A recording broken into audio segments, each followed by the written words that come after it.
For animals like giraffes, they've actually adapted to this kind of climate. Normally, they come from warm continents like Africa. Look at them, look at them. But if you take penguins, for example, they like a certain temperature to be in. And on days like today, the pool is actually cool for them. We're not standing directly near the river. It just wasn't safe for us. But I can tell you it's about a couple hundred yards that way. We chose this spot because folks we spoke with say a year ago it actually flooded.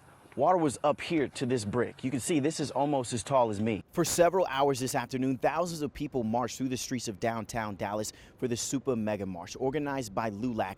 The goal was to bring people together. This was the day that so many people were waiting for. Well, before the game started, about 2 hours before, I'm talking about 11:30 this morning, there were about 100 to 200 Mavericks fans that were pretty upset, and they had a message for General Manager Nico Harrison. Take a listen. Right now, 25-year-old Kelvin Joseph Jr. is still behind bars behind me here at the Richardson jail. Police say he is charged with the death of 27-year-old Cody Morris.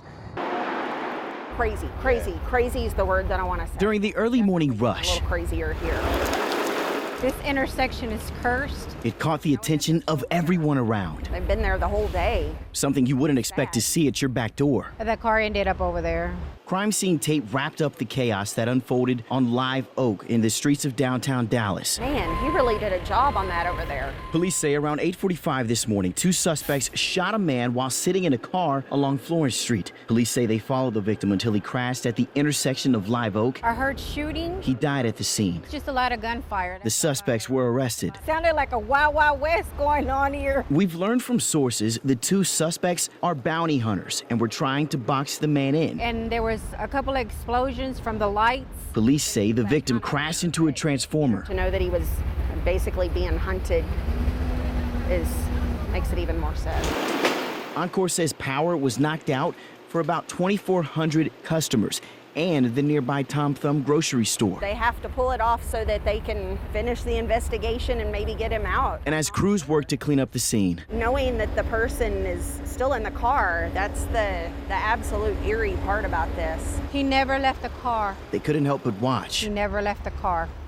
And as this investigation continues, questions still linger. Who is it?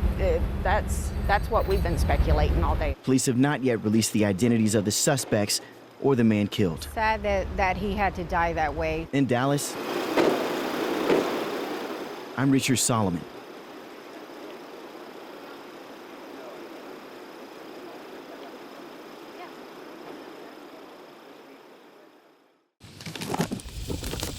Well, this is the outside of his room. Basically, his whole room is out here. If there's any reason for the Danielsons to be grateful, How are we alive? That's the only thing I've been thinking, really. you don't have to look much further than right outside their front door. I was always worried that it was going to happen to us, but I never thought it would. Where Mitch, Brandy, and their 3-year-old son Nash are standing is where her fear came true. Early Wednesday morning, Plano police say a truck drove through the home. It hit the 3-year-old's room. We were sleeping here, On this back side of this wall, and he right found where us the car impacted. back that way on that wall, almost in my stepdaughter's room. Mitch had to dig them out of the rubble. The truck knocked down walls and destroyed furniture. You've ever heard a bomb actually go off? That's basically what it was. And Plano police say 20-year-old Javier Munoz Jr. is facing several charges, including evading arrest. Police say as they were taking him to the hospital for evaluation, he got out of a patrol car and tried to run. Officers say he was driving intoxicated. That anger towards him. Nash and his mother will be okay, thankfully. Nash has a black eye and had to get staples in his head. Brandy, a fractured arm and injuries to her back. A truck literally threw us into a wall. But most importantly, Yeah, you just be thankful. they can hold on to each other. Seeing right after is bad. In Plano, I'm Richard Solomon. When it's this cold in North Texas, there aren't many reasons to stop. We just came out to drive by to look at it. But every once in a while, I thought it was pretty creative. But somebody had some real fun last night. there's something that'll catch your eye Pictures don't justify it. It is so pretty. that you just have to see for yourself. I don't expect to see that in Texas. On Thursday, a winter wonderland made its way to Luna Road in Carrollton. Just like the show Frozen, just everything's completely frozen. Looks like somebody just pushed a button and everything got froze. The city says a water leak is to blame. This video from the city shows water shooting up in the air in below freezing temperatures, causing a long day of work for PJ Milton. The city says some businesses in the area were without water. Actually had to cancel a lot of appointments. Yeah, it's been a pretty cold event. Crews are working to make sure this area is safe. And so it was shooting probably around 40 foot in the air. Jody Byerly, the director of Public Works, says the freezing temperatures cause pressure to build up and a pipe belt to fail, connecting to other pipes. I think it's just kind of a melting issue. Once the sun hits it, it starts starting to drip off.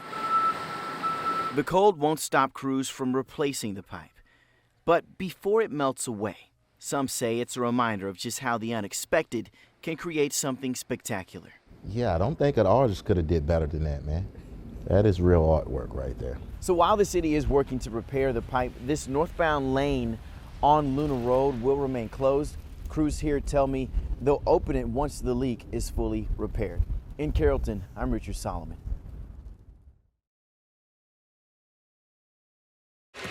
What a game. What a win.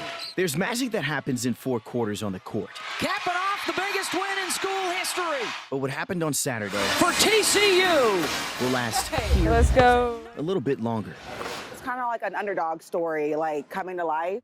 The TCU women's basketball team defeated Notre Dame on Saturday. It's great to see women just doing great things, Do a hand switch. especially like basketball. And for Jalen and Julian, who both played basketball in high school, it's more than just a game. Women's sports are so overlooked all the time. So I'm just like really, really happy to see it. Putting a spotlight on this city and the team. And Our Lady Horned Frogs made history on Saturday. This will be the first time in program history that the team will play in the Elite Eight, and their fans think they're ready. Just a year ago, the team had to forfeit 2 games and hold open tryouts on campus because they didn't have enough healthy players.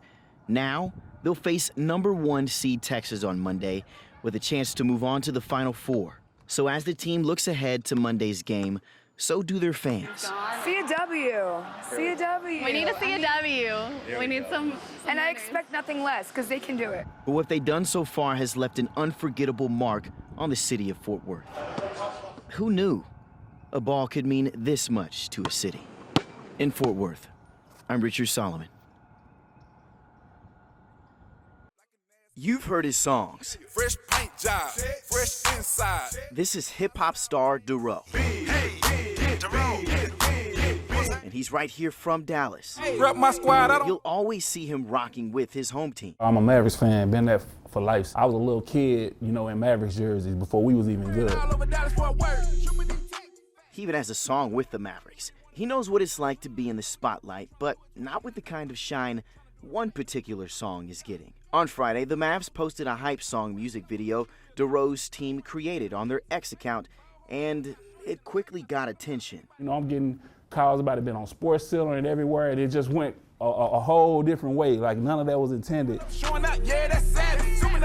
And they was thinking it was done on purpose, and that wasn't the case at all. This is the video in question. Yes, there were players edited out, but no, not the one you're thinking of. Once the Luka trade happened, we obviously knew we had to take out all the Luka clips. Duro says the silhouettes are over players like Quentin Grimes and Maxi Kleber, and all of the clips of Luka were taken out completely.